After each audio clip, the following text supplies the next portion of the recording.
Well, there is something really interesting that just happened on the latest PvE. We are still not sure if it is permanent or if it is just a panic attack, but it seems like Riot is changing how they are handling skins on PvE. It doesn't really matter if they were pressured into this or if it was planned all along, but it seems like PvE is getting a different role in general. One that it should have had from the very beginning. With one of the skins currently benefiting from all of this being Spirit Blossom Irelia. So in case you somehow don't know, PBE stands for Public Testing Environment. Or is it beta? What is the B about? In games like League it is PvE, in other games it might be PTR. This practice of having test realms has a really clear point. It is to make sure that things that are about to go into public hands don't break the game. The point was never really to showcase the bleeding edge of polishing on a product. Instead, it was all about making sure that the things that are about to be released can run on the player's hardware. And indeed, that technically remained the case until the present days. I mean, have you noticed how whenever there was a new skin that dropped onto PvE, it would stay available there, then nothing would really change besides some bugs or minor tweaks, and then it would go onto the live servers. That is, despite the feedback threads usually being full of people who just wanted more quality and features out of their skins.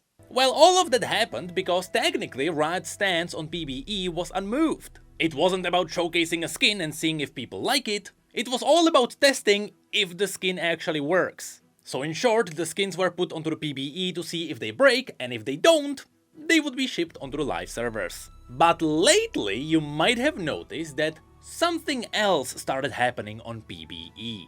In fact, it seems like now PvE is being used for the one thing that people wanted the PvE to be used for. And that is to test out what people like and what they want to see and try to act on that feedback. Yes, I know, it is kinda a crazy thing to say, but it seems like all of this stemmed from the entire Mordekaiser skin incident. I'll be honest, I did not expect Riot to act on that skin so hard. They took it down and updated the forms. They gave it entire new animations. They also delayed all the other exalted skins to make sure they deliver on quality. And the result was surprisingly good. And because the feedback on this approach was so positive, it seems like Riot noticed it, and now they are acting quite a lot more on the feedback that they are getting on the skins. It's likely because they can see the positivity that is coming out of it. I mean, what was the biggest change we got on a skin up until now? Changing Seraphine's hair a little bit? Well, now they are reworking entire segments of skins to deliver on higher quality. Which again, would be unheard of only a few weeks ago. Which also means that PvE is returning to its original roots. And it all stems from the one new legendary skin for Irelia. When that skin first dropped there, everyone thought the same thing. It kinda felt incomplete. Sure, we got new champions like LeBlanc, who is also missing some bigger features which are normal these days after the VGU. But for a legendary skin to be missing transitions between animations, or even a normal slowdown animation which became standard 8 years ago, well, something was off. You can usually tell when a skin is intended to have less features and when it is actually broken. As an example, sure, there are some other skins that don't have features, and it was obvious that nothing would really change, but at least that skin inherited the base functions of the base model. Here, Irelia was just missing things. And so, in hindsight, it is entirely possible that this Irelia skin was dropped onto PvE for the sole purpose of seeing if this skin functions technically. And after it was obvious that it works and it's not crashing the game, they could then slap more features on top of it. I know this is partially a tinfoil hat theory, but it seems like PvE is actually used for testing technical stuff for incomplete skins, which is not entirely a bad thing. I mean, in every game that has a test realm, that was always the point. The benefit of this is that you may already have all the animations and the extra features ready, which is what seems to be happening here. And so after the skin drops onto PBE and you can see that it actually works, you can then not only just add in the features on top of the skin, but in the meantime you are also gathering feedback from the players. And so now you may know how to tweak the abilities and animations to please the crowd. In my opinion, only based on how the Spirit Blossom skins have been handled, it seems like this approach is working. You test out the base technical stuff, you gather feedback on the visuals, and then you act on it. What's cool is that I can even give you a direct confirmation from a writer who tells us that this is how PBE is being used. Appreciate the feedback. I am not the person to commit to any adjustments, but I can speak to PBE.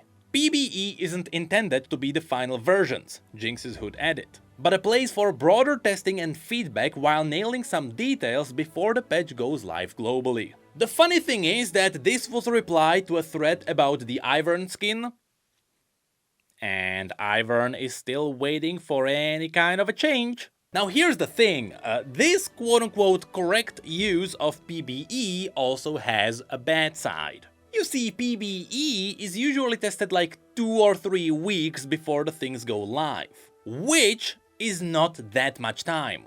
I mean, it is absolutely enough time to give champions more VFX, tune colors, or maybe even add in some smaller animations. But it is not enough to go for some big tweaks, especially when it comes to changing the theme overall. And that is where Irelia's skin comes in. At a first glance, the new skin didn't look that bad. It was simply a legendary skin with some good new ideas, but upon closer inspection it was lacking enough features that it was far more closer to an epic skin. And here I would like to point out a really cool channel, ExoLL. They are pumping out incredibly well done videos that focus purely on the technical stuff behind skins. They break down what features skins might be missing, why they don't feel so smooth, and it goes all the way down to just comparing VFX between different skins. They originally started blowing up after focusing on the Exalted skins, where some of them lacked quality, and they just kept rolling with the videos after that. Meaning that if you wanna know exactly what the new legendary skin for Irelia was missing, that would be the place to go. And so after people went through that video, they realized that the lack of features was apparent. But again, with the new PBE approach, in the last 2 days, Riot started following up on all the feedback they got. And so now, Irelia's previously epic quality skin quickly started getting into the legendary territory. And so, on the League PBE thread, they gave us a full list of all the things that got updated.